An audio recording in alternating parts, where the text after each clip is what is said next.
Saudara, waktu saya coba merenungkan firman Tuhan yang mengatakan, tidak baik manusia itu seorang diri saja. Maka Tuhan memberikannya pasangan yang sepadan untuk dia. Saudara, ayat ini, firman ini sering kali saya gunakan di dalam proses membimbing orang di dalam kehidupan pernikahan saat mereka ingin masuk ke dalam pernikahan mereka.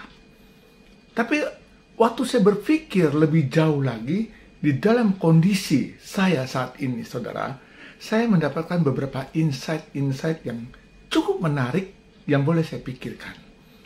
Saudara, ternyata memang waktu manusia seorang diri saja, Tuhan melihat itu tidak baik. Dan Tuhan memberikan pasangan untuk dia di dalam kehidupan pernikahan. Tetapi saudara, pasangan yang disatukan oleh Tuhan ini pernah saya katakan, itu hanya satu waktu temporary yang nanti akhirnya dia harus berpisah.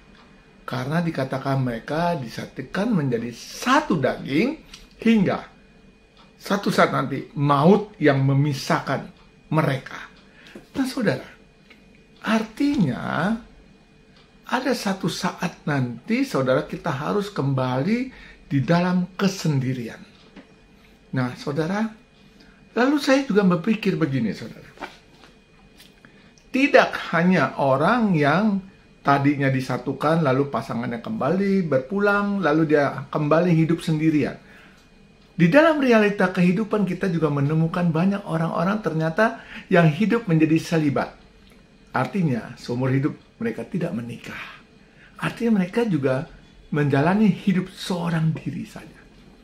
Nah saudara, tidak mudah memang menjalani hidup seorang diri saja. Apalagi mereka yang pernah merasakan hidup bersama berdua, lalu tiba-tiba dia harus kembali menjadi seorang diri saja. Misalnya saudara dari keluarga yang besar, saudara punya anak 5 atau 6. Lalu satu persatu anak saudara menikah dan mereka pergi meninggalkan saudara. Lalu akhirnya saudara kembali hanya berdua dengan pasangan. Suatu waktu nanti pasangan pun meninggalkan kita, lalu saudara harus seorang diri saja. Nah saudara, akhirnya kebiasaan yang menjadi keluarga besar itu, dan nanti saudara harus menghadapi satu situasi di mana saudara sendirian. Itu tidak mudah. Orang yang selibat, memang dia mengharapkan ada pasangan, atau mungkin memang dia tidak harapkan. Dan dia sudah mempersiapkan memang dari awal hidup seorang diri saja. Jangan dikira mereka tidak punya masalah. Ada saudara, mereka juga mempunyai masalah di dalam kesendirian. Kenapa saudara? Karena Tuhan memberikan kepada kita kasih yang dari Tuhan sendiri, yang Tuhan tanamkan dalam diri kita. Sehingga dalam diri kita itu ada kebutuhan untuk dikasihi dan mengasihi. Dan kebutuhan ini menjadi tidak ada secara real kepada orang yang paling dekat dengan kita. Nah saudara, itu menjadi satu kekosongan, ketimpangan yang kita hadapi. Lalu saudara, di dalam kesendirian, banyak hal kita tidak bisa lakukan sendirian saja. Kita perlu partner.